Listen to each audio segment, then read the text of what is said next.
मंडळी, बुधवारची सकाळ महाराष्ट्रासाठी अत्यंत दुःखद ठरली आहे. रोज पहाटे उठून कामाला सुरुवात करणारे, निर्णय घेताना कधीही मागे पुढे न पाहणारे आणि रोखठोक बोलण्यासाठी ओळखले जाणारे महाराष्ट्राचे उपमुख्यमंत्री अजित पवार यांचा अपघाती मृत्यू झालाय. त्यामुळे राज्याच्या राजकारणात मोठी पोकळी निर्माण झाली आहे. जिल्हा परिषद निवडणुकांच्या पार्श्वभूमीवर सभेसाठी अजित पवार हे आपल्या सहकाऱ्यांसह मुंबईहून बारामतीकडे निघाले होते.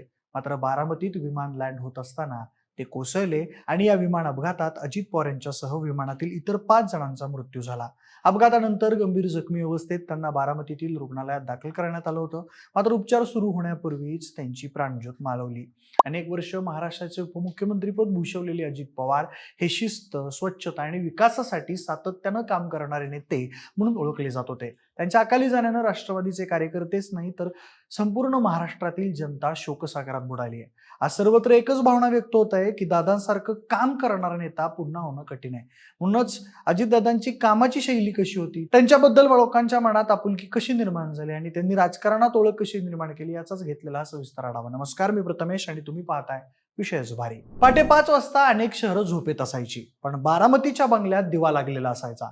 अजित पवार उठलेले असायचे. टेबलवर फाईल्स, बाजूला चहा आणि डोक्यात फक्त एकच विचार: आज राज्यासाठी काय करायचं. घड्याळाकडे पाहून काम ठरवायची त्यांची सवय नव्हती. उलट काम किती आहे यावर वेळ ठरायची.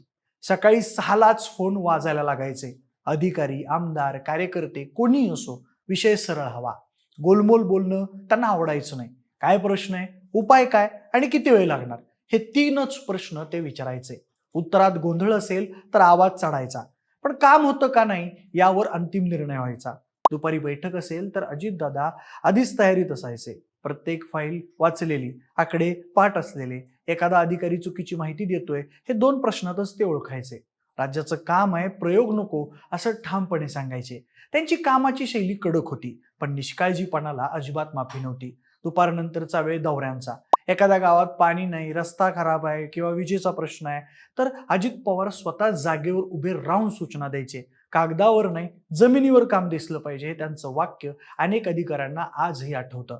संध्याकाळ झाली तरी थांबा नव्हता. पुन्हा फाईल्स, पुन्हा चर्चा, पुन्हा निर्णय. थकवा त्यांच्या चेहऱ्यावर कधीच दिसायचा नाही. रात्री उशिरा घरी गेले तरी दुसऱ्या दिवशी पुन्हा पहाटे तेच चक्र सुरू. अजित पवारांची कामाची शैली म्हणजे गाजावाजा नाही, भाषणबाजी नाही, तर वेळेआधी काम पूर्ण करायचं. वेळ, कडक शब्द, थेट निर्णय आणि परिणामांची अपेक्षा. म्हणूनच लोक म्हणायचे, दादा बोलतात कमी, पण जे बोलतात ते करून दाखवतात. आणि म्हणूनच आजही महाराष्ट्र म्हणतो, दादांसारखं काम करणं सगळ्यांना जमत नाही. म्हणजे अजित पवार यांची जिथं सभा असायची तिथं सभास्थान गजबजलेलं असायचं. लोकांच्या चेहऱ्यावर प्रश्न आणि अपेक्षा असायच्या आणि स्टेजवर अजितदादा उभे. माईक हातात घेतला की औपचारिक सुरुवात नसायची. काय अडचण आहे सांगा, असं म्हणत थेट लोकांकडे पाहायचे. गावकरी, शेतकरी, महिला कार्यकर्ते जो भेटेल त्यांचं म्हणणं ते ऐकून घ्यायचे. निवेदन हातात घ्यायची वाट पाहायची नाही. अनेक वेळा तर त्यांनी चालता चालताच अर्ज घेतले आणि त्याच क्षणी अधिकाऱ्यांना फोन करून निर्णय दिले. लोकांना तेव्हाच जाणवायचं, हा नेता फक्त ऐकत नाही तर कामही करून दाखवतो. एखादी समस्या समोर आली की दादा गोलमोल बोलायचे नाही. हे आज होईल की नाही असा थेट सवाल ते अधिकाऱ्यांना विचारायचे. उत्तर समाधानकारक नसेल तर शब्द कडक व्हायचे, पण त्या कडक शब्दांमागे एकच हेतू असायचा: सामान्य माणसाचं काम थांबू नये. म्हणूनच लोक म्हणायचे, अजितदादा भेटले की प्रश्न लगेच सुटतो, कारण निर्णय लगेच होतो. त्यांची भाषणे अशीच गाजायची. मोठे अलंकार, अवघड शब्द नाहीत, पण जे बोलायचं ते अगदी रोखठोक. एखाद्या विषयावर चिडले की ते लपवायचे नाहीत. शेतकऱ्यांचं पाणी, वीज, रस्ते, प्रशासनाची ढिसाळ कामगिरी, जे चुकीचं वाटेल ते व्यासपीठावरून थेट बोलायचे. म्हणूनच त्यांची अनेक भाषणं चर्चेत राहिली. कोणाला ती आवडायची, कोणाला ती झोंबायची, पण दुर्लक्षित मात्र कोणच करू शकत नव्हतं. एकदा सभा संपली की दादा निघून जायचे नाहीत, तर ते गर्दीत उतरायचे. कुणाच्या डोळ्यात पाणी दिसलं, कुणाच्या आवाजात तक्रार जाणवली तर ते थांबायचे. काळजी करू नकोस, मी बघतो.